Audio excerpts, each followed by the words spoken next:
So, well, I don't want to say in the next hour, but starting probably at the top of the hour or so, the National Orders Ceremony will get underway. And we want to talk about the history and the significance of these orders. So we thought, why not bring in Professor Musa Xulu, a renowned cultural expert here in South Africa. Prof. Xulu, good morning to you as always. Thank you. Appreciate your time. It is a big moment on South Africa's history and heritage calendar. And I think for a lot of people who we're about to take into the room now to go watch the administration or the giving out of these national orders, it's a good education to have to understand why these orders were created in the first place. There are different categories of the orders, and so we want to share with our viewers just this deeper understanding of exactly what's going to unfold. So maybe just start us off with the history, Prof. Well, thank you very much, Iman.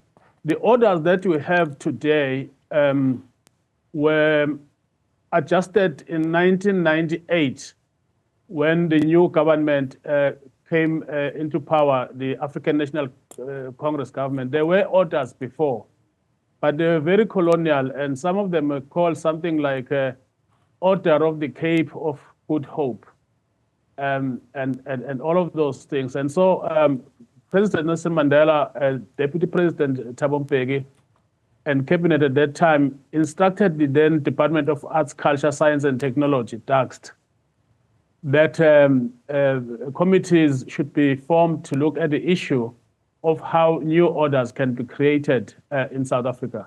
You must remember that in 1993, and I was privileged to serve in that commission, there was a commission for national symbols. And that's the commission that produced the flag. That's the commission that produced the new anthem, that was sung. We're singing it today. But the issue of the coat of arms, for example, was delayed, but it had been also on offer. So the orders are the highest kind of way of recognizing people that have done outstanding things in a variety of categories, as you have said. Is the highest order that you can be bestowed upon yourself by the president of the country. The orders belong in the category of things that are called national symbols. Right. So I love this idea, and thanks again for reminding us that you were part of the shaping of how we iconize South Africa and all the things that are important to us. Now you have 6 orders. Just walk us through those very quickly, Prof. Well, there is the order of the Mendi, which is for bravery.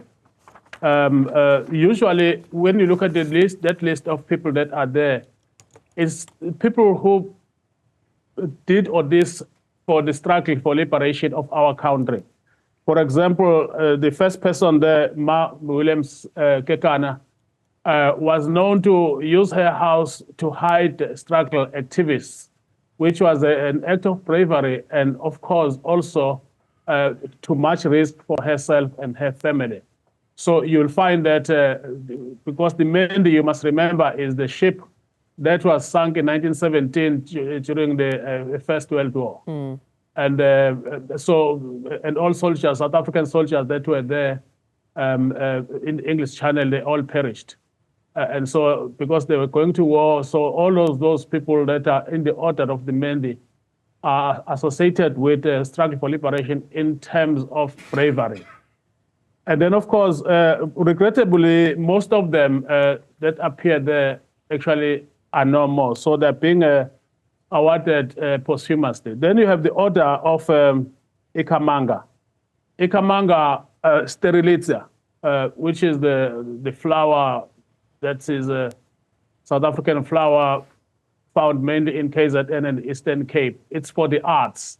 People who have contributed. You must remember also, Iman, that during the struggle for liberation, artists like Hugh Masekela, Miriam Makeba, Letambole, and many others in exile contributed a lot towards shaping the South Africa that we have today through the arts. And then you have the order of Baobab, which of course goes to people who have done community service in business, people who have invented new things, mainly in terms of the new South Africa. And then you have, of course, then the Order of Luthuli in gold.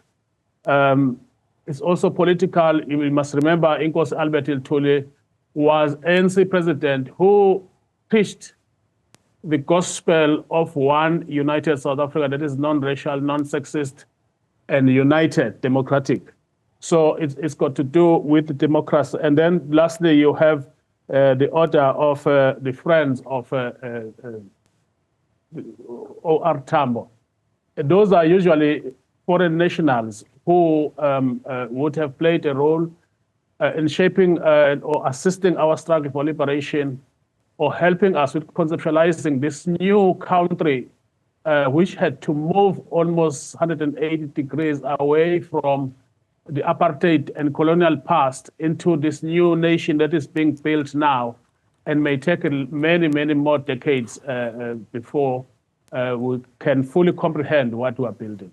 Prof, as you're talking, you know, I'm so mindful of, and also our reporter earlier just reminding us what this occasion is all about, that we are really the beneficiaries of the lives and deaths of so many people in our country who delivered the gift of liberation and democracy to all of us who live in South Africa today.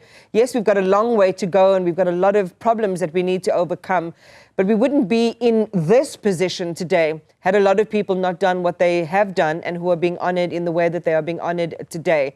What do you say, though, about this bittersweet quality of these awards in the context where some families who are being honored don't have answers about what happened to their loved ones who did make incredible sacrifices, the ultimate sacrifice for the liberation of our country? And you think of young people like Nokuthula Simelane. Yeah. Yeah, no, look, it's a tragedy, but you must remember that war in its nature is always full of secrecy. And some of the details you may have to accept that you will never understand, you'll never be told what happens. But the project of forming South Africa as a democracy, you must look at America, for example, USA. 1776 was the time when they first introduced democracy. 248 years later today, they're still shaping up things and so on. So it's not like it happens as an event, it's a process. Those families must be feeling very bitter because the apartheid police, and sometimes people carelessly praise apartheid and so on, were very skilled in making people disappear and for good and never to be seen again. And they were well trained to do this and to oppress and to ensure that especially the majority, black people, Indians, coloreds, everyone is kept not only oppressed, but under under fear. And that's why when you look at what happened in 1976 with the students, that was bravery for those youngsters in 1976 to get to the streets and face the apartheid, not only police, but also the army. Those are the stories that we should be telling regularly. Unfortunately, where people have disappeared, sometimes even the perpetrators have themselves passed on, and we may never know. The Truth and Reconciliation Commission tried to unpack some of these things, of these events, but it was not enough. It had only 2 years. It's a long and complex story, but it was war, and war is always accompanied with secrecy. Yeah, it's so sad. Again, it compounds the sacrifice that families and individuals have made, Prof. We are seeing that, obviously, live picture there. Sorry, Prof, just to let our viewers know what they're seeing picture in picture there is the repatriation of the remains of those who perished in that bus crash in South Africa back to Botswana. It's an emotional moment for the families. It's been a long and sad and tragic journey up until this point. And we'll take you to our reporter in the field a little bit later on once we conclude this interview. But Prof, again, as we realize the moment that we are in South Africa, and we are in a moment, you know, that's pre-election, so we of course are making an inventory of all the things that are just not working, the frustrations that we have from all the way from health to, you know, policing to education and so on, multiple crises. How important is a moment like this in the psyche of a country to remember not only the cost of how we got here in the first place, but also the hope for what we can do to realize the country of our imagination and our dreams?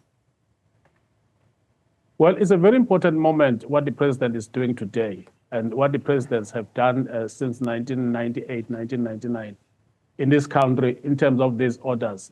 It becomes very important. You know, one of the things that I will regrettably say it now is that sometimes we South Africans, especially political parties, are unable to look at the issue of nation building. If you go to countries like the United States, they can differ in terms of political orientation and so on. But when it comes to America, it's always America first. And whatever president comes in will never depart from that kind of thinking. And it's all in the schooling system.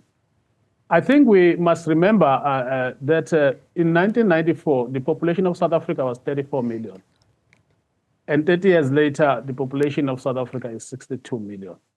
So there has been a growth of population complicated by urbanization and the removal of restrictions of where Black people could settle. Urbanization has been so fast because suddenly Black people can settle anywhere in the country and can walk any time of the day, and they can send their children to any school. That is the package that those who died for our democracy must always honor them for. So the resources do not always seem to be matching the fast population growth that you are experiencing. Something like over 20 million people in just 30 years. It's a phenomenal growth. And then, of course, you'll find also that the policies of the state, of the government, are among the most excellent policies. But implementation is still a challenge which we must all, as we build the nation, work together. And we must thank those who sacrificed their lives, especially going to exile, going underground, leaving their family, the comfort of their families, living in the bushes and fighting from 1961 as Umkhonto we or the original, and all of that. And sometimes we're not as grateful as we should be. It only happens, my sister, when you talk to Africans from other parts of Africa, they think that South Africa is actually the best country in Africa, comparatively speaking. A lot of us would agree, as you say, comparatively speaking. Prof, thank you always, Professor Musa Xulu, for helping us just understand the depth and the gravity of this moment in South Africa's calendar.